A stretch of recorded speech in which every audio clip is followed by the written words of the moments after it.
Our next speaker is Renee Mitchell.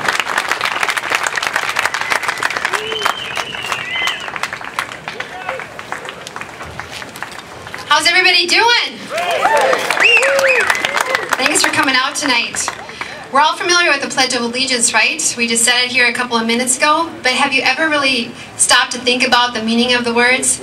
For instance, for a republic, which it stands. A republic? I'm not that familiar with that term, are you guys? Well, you're going to be tonight. What's the difference between a republic and a democracy, and why is it that our founding fathers took great care to warn us of the latter?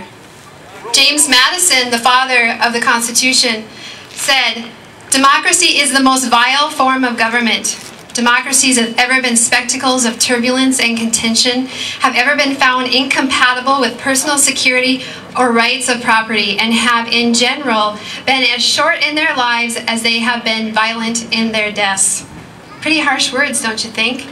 Well, simply put, here is the distinction between a republic and a democracy. A republic is the rule of law. A democracy is mob rule. You see, in a democracy, individual liberties are often sacrificed for the good of the many. Why is it that our founding fathers knew the difference, but yet they do not teach this distinction in our public schools today? The answer is clear to me. In order to steer the mob into adopting changes to their government that they normally wouldn't if they truly understood what it meant to live in a constitutional republic. I believe that time is to stand up. A population of conformists is much easier to control than 300 million doing their own thing, exercising their own individual liberties. But trust me, democracies are temporary, because the destruction of the law by the majority will either result in tyranny or anarchy. But either way, the democracy will collapse. A republic, on the other hand, governs under the rule of law. Our nation is comprised of 50 individually sovereign states that are all united in agreement under the Constitution. Under this agreement, we, the people, created the federal government. The federal government has no inherent power. The power is inherent in us as sovereign beings by virtue of simply being created. Our republic is to be led by the people, or a representative portion of the people. The Constitution is the law of the land. Our founders intended for the Constitution to severely limit the government in order to prevent any abuse of power against its citizens. They wanted to create a government that was truly a servant to the people, with power given by the people and held in shackles by the Constitution. But as you all know, the Constitution has came under attack. All three branches of government are guilty of being enemies of the Constitution. That's why it is our job as individual sovereigns to step up to the plate and take responsibility for our government. Our founders knew what would happen to our country if it fell into the hands of a complacent, ignorant, and distracted people.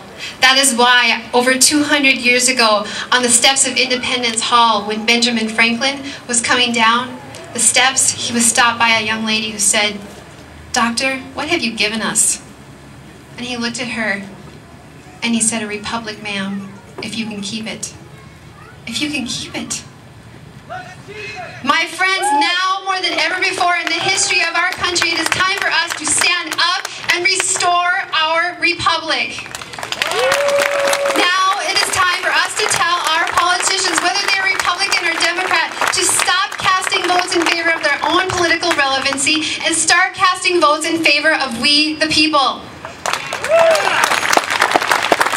It's our government, not the politicians, not the lobbyists, not the special interests. It's our government, and it's time that we take ownership of it. It was once said that a democracy is two wolves and a lamb voting on what to have for lunch. Liberty, on the other hand, is a well-armed lamb contesting the vote. Arm yourselves with knowledge. Arm yourselves with the Constitution. Arm yourselves with your individual liberties, and take as many people on this journey as you can, because I tell you what, it's not going to be easy. It's not going to be easy. But I can guarantee you this, it's going to be a fun ride. because we're going to win. We have to win. We have no choice. We are at a watershed moment in our nation's history where it's do or die.